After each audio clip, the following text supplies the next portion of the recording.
கடவுள் இருக்காரா இல்லையா அப்படிங்கிற கேள்வி எல்லாருடைய மனசுக்குள்ளேயே இருக்குது தானே. எனக்கும் அப்படி இருக்குதுங்க.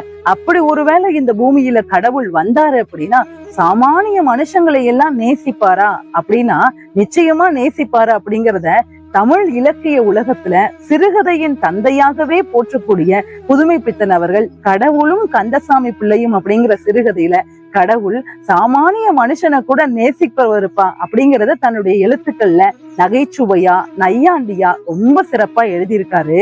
அந்த கடவுள் சாமானிய மனுஷனை கூட நேசிக்க கூடியவரா அழகா கதாபாத்திரத்துல உருவகப்படுத்தி இருக்காரு.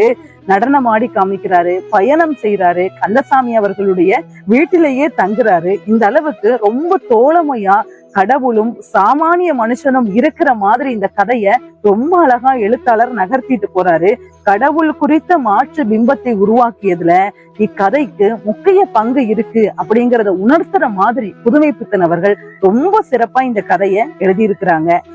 நிச்சயமாக ஒரு நகைச்சுவையாக இந்த கதை நகருதுன்னு சொன்னா இந்த கதையினுடைய மையக்குரல் பகடியாக இருக்குது. நான் இந்த கதையை வாசிச்சுட்டேன், நீங்களும் வாசிக்கணும் அப்படின்னு நினைச்சா உடனே இந்த வீடியோக்கு லைக் போட்டு வாசிச்சிடுங்க.